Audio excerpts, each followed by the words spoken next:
Sorry, this isn't a Marvel movie, but it is about superheroes. You know, those guys who generally save the day. As a kid, maybe you thought your dad was secretly a superhero. Maybe you imagined you were a superhero. Or maybe you and your friends battled imaginary alien robots. No matter the hero, they all have one thing in common. That person is not a superhero 24/7. They eventually change out of their hero outfit and go back to work at a newspaper or whatever, all while keeping their true identity a secret. Funny thing though, we tend to do the same thing. We often hide the real us from other people. And not like how your ex-girlfriend is actually an evil alien robot in disguise. That's just wishful thinking. In reality, we secretly deal with fears, stress, and school issues, like your villainous science teacher. So even if you're not taking down bad guys after school, we all have an alter ego.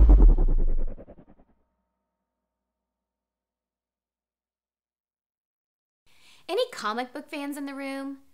How about Marvel movies? Who likes those? Thor, the Avengers, the Amazing Spider-Man. Many of Marvel's best-selling films are based on comic books that star superheroes with alter egos. An alter ego is like a second personality, a hidden identity, an other side.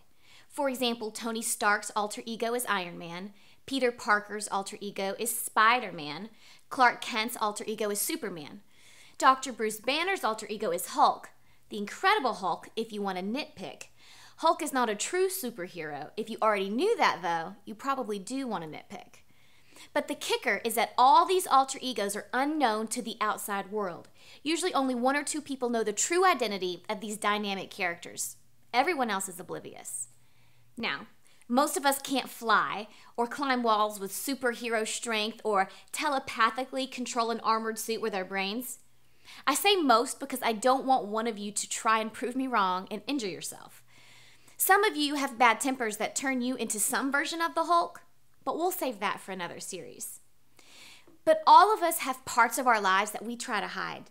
We do things, think things, and say things that seem like they're coming from a completely different person. It's like this other side of us, this darker, unseen side. To the outside world, we present a have-it-together, superhero version of ourselves. But deep in our hearts, we know there's an alter ego. In the next few weeks, we're going to talk about 3 strong personality traits of our alter egos. Not the superhero versions of ourselves, but the other side, the real us. And the hope is that in this series, it will give you the ability to recognize the things you hide and maybe even talk about them. The goal is for you to walk out of here feeling better because you realize you're not the only person struggling with these things and because you found some hope for the darker side of you. Listen, if you're here and you don't believe in God or Jesus, that's okay. This series will still be incredibly helpful for you. The 3 things we will talk about apply to people who go to church all the time and those who don't like or believe in any of this. No matter where you land as we look for answers to these darker issues, you'll discover that God has something incredibly freeing to say to you. Now, there's a lot of stress in the life of a teenager. For example, social media. Only on social media can you stalk someone and not get caught. That's where you find out who your ex-girlfriend is currently dating. And when you discover that he's amazing. He plays 3 sports, he has a 4.0 GPA, and just saved a small country on a mission trip. The stress is overwhelming. Or family finances. Whether your family has a lot of money or a little, you still probably feel some stress around this issue. Maybe your dad lost his job recently and you're just starting to feel the effects of it. Ladies, prom is coming up and you just got word that your dress shopping budget is like $20. So now you're trying to decide between Ross and Goodwill. Or family drama. Maybe your home life is stressful. Your mom and dad have been separated for a while and out of the blue she comes home with a professional bowler with a sweet comb-over named Rusty. And she's like, "Hey, good news, honey, Rusty's moving in."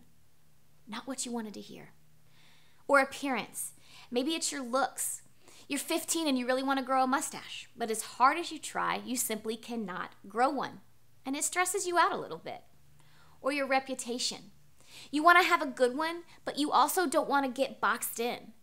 Let's say you have a rep for being funny. I mean, that's cool, but now you feel pressure to be funny all the time.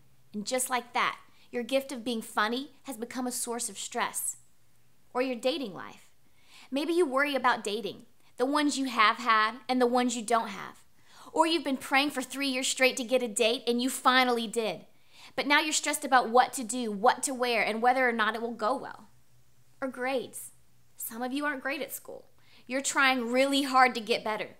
And some of you, you're knocking it out of the park, but you try to hide it because you don't want people to think that you're a nerd. Some of you are stressed about SAT scores, getting into the right college, or keeping your parents happy. Some of you goof off and act like you don't care in class because you don't want anyone to find out just how hard it is for you. Maybe some of you have heard this list about stresses, and there are things that you didn't even know you should be stressed about that now you are stressed about. Sorry about that. Or maybe you have other things you could add to that list. Something more serious, like an illness, or something less serious, like whether or not your parents will buy you a chihuahua for your birthday. But we all have things that make us worried, stressed, afraid, and uncertain. We worry about our future. What's going to happen? Will I make the right decisions? What will they think about me? Will I look good? Will she say yes? Do I have what it takes? Will we ever be friends again? How do I compare with others? Will I go to college? How will I know who to marry? What if I miss God's plan for my life? The questions are endless, but it boils down to this. Worry equals being miserable in the present because of uncertainty about the future. And it's a big deal. It weighs us down. It blocks joy, peace, and contentment. And sometimes it's the very thing that stands between God and us. Oh yeah, one more thing. Worry doesn't work. Have you ever freaked out about a problem, stayed up half the night pacing your room, and then in an instant, because you worried enough, things changed and the problem disappeared? Of course not. Your worry didn't accomplish anything. But you probably already knew that. Still, knowing that worry doesn't help us not worry, does it? We can tell ourselves to stop worrying all day long, but it doesn't make it go away. And here's why. You can't replace worry with nothing and expect worry to go away. No, worry needs a replacement. So we work hard to control the situation. We think, I can deal with the stress of an upcoming game. I'll practice until I bleed. Or I can handle my worry about grades. I'll study until my brain explodes. I'll make sure I'm certain about my future instead of uncertain. And look, there's nothing wrong with working hard. Studying is great. But having good work ethic and controlling outcomes are different from each other. You can't control your teammates in a game, which questions are on the SAT, whether or not a girl likes you back, how much money your dad makes, who's on the college admission board, the DNA your parents passed on to you, your height, looks, athletic ability. None of that's under your control. What's fascinating is that God has something to say about this. And there is something you can do that has the potential to help you deal with your worries. One of the famous heroes in church history is a man named Paul. Paul wrote a letter to a church in the city of Philippi. At the time he wrote it, he was under arrest in Rome for teaching people about Jesus. In the midst of his imprisonment, Paul makes a bold statement. Do not be anxious about anything. You may be thinking, okay, whatever, Paul. You don't know some of the anxieties I'm dealing with right now.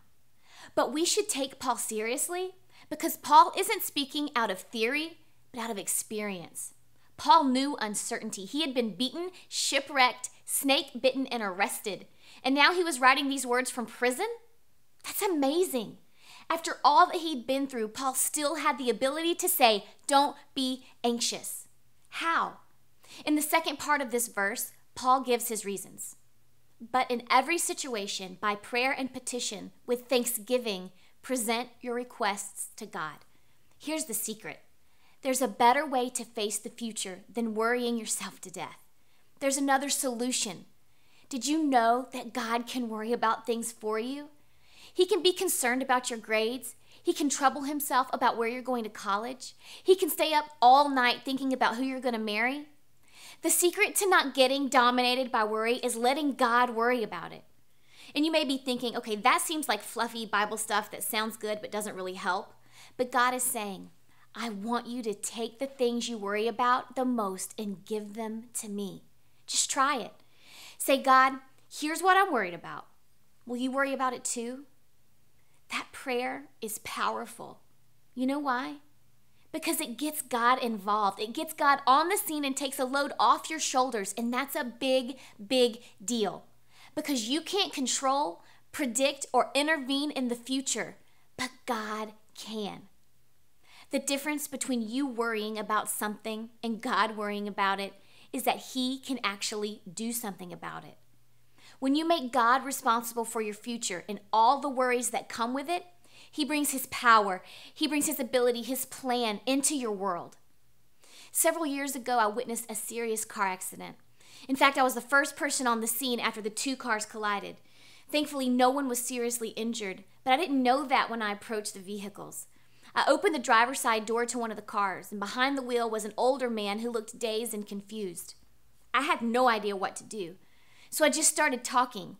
I asked him stupid questions about the weather and his favorite TV shows. He didn't answer me, and I panicked. When an ambulance showed up, I ran to an EMT to explain the man's condition.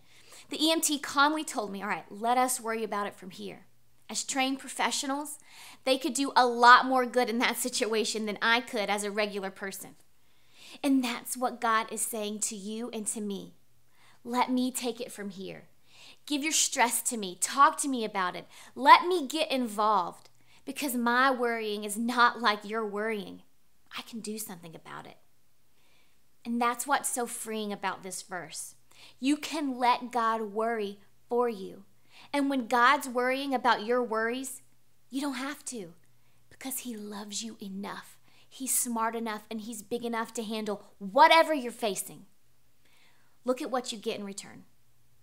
And the peace of God, which transcends all understanding, will guard your hearts and your minds in Christ Jesus. Isn't that what we're all after? Peace? What an amazing payoff. According to Paul, it's a peace that's so amazing that it goes beyond all understanding. In other words, there's no explanation for how you can be at peace other than God. It doesn't make sense unless there was a God who was in control and could worry for you. Because when God's worrying about your worries, you don't have to. So what future uncertainty comes to mind for you? What are you worrying about? Think about it. Because that thing you're worried about, that's what you need to talk to God about. He loves you. He cares about it so much. I invite you to say, "God, here's what I'm worried about. Can I give it to you? Will you worry about it too?